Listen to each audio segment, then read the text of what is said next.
Hi, I'm Jay Kurtz with MMA Futures, and alongside me, former world champion and first flyweight world champion ever, Jens Little Evil Pulver. Jens, you got a new gym in Kearney, Nebraska. What's the 802 about? Well, you know, I don't really know the name. I know when Lance and them created the name, I thought it was the area code, like in Kearney. I thought, oh, okay, badass. You know, you're going to do the 802 area code. I get it. But it's Corinthians 8, 2, and don't ask me what it says because that's what it kind of got changed to. But, no, it was the original address to where we were going to put the gym. It was above Liberty Cleaners, and that was the 802. So I don't really know the logistics behind 802, but that's what it's called. So, you know, and my job was basically to come in and help out, give the advice and, you know, the knowledge, so to speak, of, you know, running a gym and things like that. So it wasn't like I wasn't getting paid or anything to be a coach. I just was going in there to you know, use my knowledge and help these guys build a gym and use my name. Okay, here it is. So because my name's on it, I wanted to be able to, you know, like, give my seal of approval. So I was in there trying to, you know, help them run a gym. Tell me, what does Jens Pulver expect from somebody representing his name as a fighter?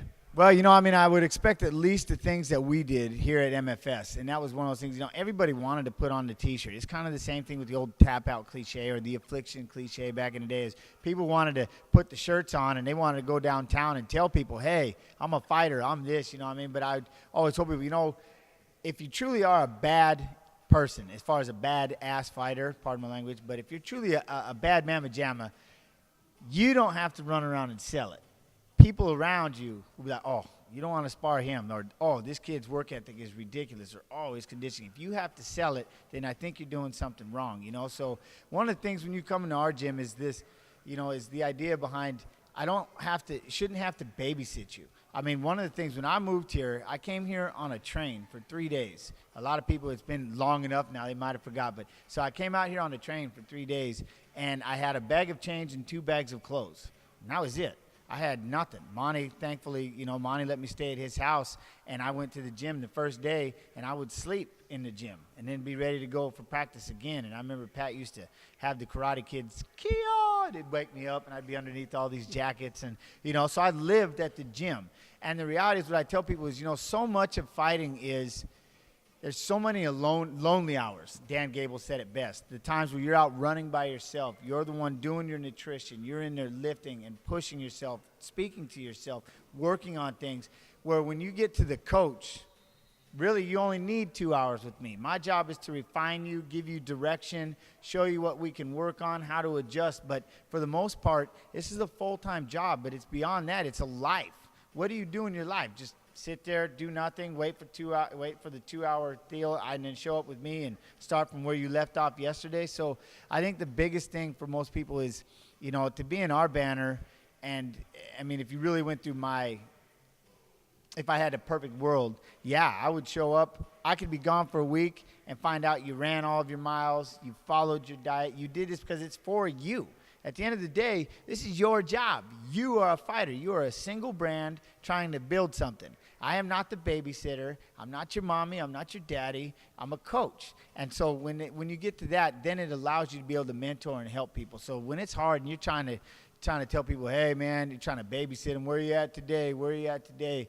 Ugh, man, really? Come on, man. How bad do you want it? And that's the biggest thing is, if you want it bad, then it's real easy for someone, you know, for a coach to walk in and just add in. I mean, we're just icing on the cake, but you have to build the cake. You need to know the ingredients. Well, with that being said, what are the criterias a fighter has to meet before Jens Pulver feels they're ready to step into the cage? Well, that's one thing, you know. I mean, I've seen too many people, I've been in the sport too long, where they're just, most people are just apt to throw people in regardless. Oh, you want to fight? And they'll just throw them into small shows or whatever they can do, just because they don't have no patience. They don't want to waste any time. They just want to get in there and start fighting. I mean, tough, man. Just, wow. But it's like, okay, I guess you can do that if you want to, but what about the ones that want to have a career? And those are the guys, like I said, the fundamentals. We got to have fundamentals. It's boring to shadow box for 45 minutes every day and work on your rhythms, work on your movements, work on your footwork, all the little tedious things that you have to build. I try to tell people all the time, you don't just start building walls and a ceiling on a house without a foundation.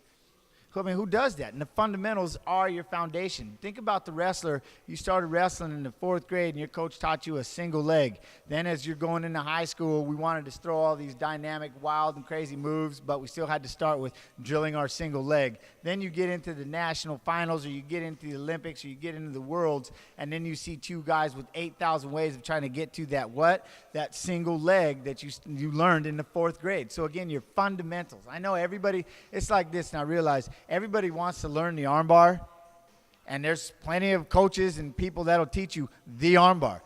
But I forgot to teach you what the guard is, how to pass it, how to even get down there, how to do a takedown, how to close the distance, how to start with a jab, how to land, how to protect your face, how to get this whole thing, how to get in shape, how to diet, how to do all these things. Oh, and then get to your armbar. So everybody just wants to go right to the end. Well, here, I'll show you a couple of submissions, and that's practice. Enjoy. I can't do that. That's excellent from the reverse angle. That was really a nice perspective to see that. Well, it's patience, you know what I mean? It's patience, not to cut you off, but it's a patience thing. Think about it. This is what you want to do for a living. You don't never want to have to be able to. I remember when I got into the UFC, I never wanted to be able to say, oh, I'm not ready to fight that guy. Oh, I'm not ready to fight that guy. You know, and being at MFS and the way that we trained and how hard we worked is, we would group up because you always want to have a partner when you're lifting and running. And, I mean, Tony Fricklin, Matt Hughes, Jeremy Horn, I mean, they were all, Kelly Wiseman. I mean, everybody was always up for conditioning. But the biggest thing is nobody had to hunt you down and chase after you and beg you to show up. That's the biggest thing is nobody's going to beg you to show up, man. If that's as bad as you want your career, then have at it, you know. So it's just, again, that was the one thing about being at MFS is we just pushed each other and we beat each other and we just every which way we could, not just physically, mentally, and condition-wise. We had the hills, and we made it easy on that aspect because every one of us wanted to be that next level. Never did we want to say, well, we're not ready to fight this guy. No, we're not ready to take on this guy. When you start this career, this is your career, and it's, I mean, how do you truly want it to be built? How do you see yourself? Because there's so many hours of it that is yours. You're the one that has to do it. You cannot be babysat and have your hand held the entire time. There's so much that you need to be able to do on your own, and if you just can't grasp that part, then it's going to be a tough career. And on that note, what would you say to your guys at the gym and the people out there that are serious about their careers to inspire them to keep going at what they're doing? You know, the biggest thing is I can tell you this. When I first got off that train, and I remember I came into practice for the first 2 weeks, and I got caught. I was getting guillotined like it was just out of style. I mean, I would shoot in, you know what I mean? And then when I was sparring, they're hitting the heck out of me. They're beating me senseless. And there were so many days I would go into the locker room when nobody's around. I'd just sit there and I'd cry, man. I'm like, oh, my God, I made the biggest mistake of my life. This is horrible. I'm getting my butt kicked. I'm getting destroyed, you know. And at any one of those moments, I could have just packed up my clothes. I've seen people do it, and they just say, you know what, I can't do this. I'm going to go to – and then you find them at a different gym where they're beating everybody up or something like that, you know. But the reality was there were times where and those are good days. You have to look at it like that's a good day. That means you're in there with people that are very good, and you can reach to their level. So then you just have to find the little things. So the next time I sparred and I was able to keep from getting knocked out, there's a win. I was able to keep from getting a black eye, or I was able to land a punch, or I was able to shoot a takedown, or I was able to sprawl and defend. You have to take little steps and measure yourself. Don't measure yourself by world champion. Anything less, no, man. One day at a time, because every day is hard. And if you want it, this is still the cardinal rule just in life that I'm learning every day, is if you want it, you got to find the little things to show that you're progressing, that you're doing, that it's okay, and that you're in the right spot, and you're doing the things that you love, and you're doing it correctly. You just have to keep your nose down or chin down and just keep fighting every day. And it's just hard because it just seems like a lot of people, as now, you know, with the UFC as big as it is and fighting as popular as it's gotten, people just feel like if they just walk in and throw that moniker on themselves, I'm a fighter. Wear my gloves, my shin pads. Why would I have to pay? I want to fight. Why am I paying to come to this gym? And I'll be telling them, well, how do the lights stay on? How do you want heat or these bags to punch on or these mats?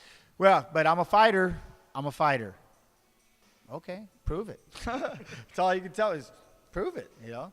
I can tell you from being around the whole U.S., there's a lot of guys that feel the same way that you do that are trying to start a gym. You just met a champ, Jens Pulver, along with Jake Kurtz from MMA Futures. We are the future of MMA.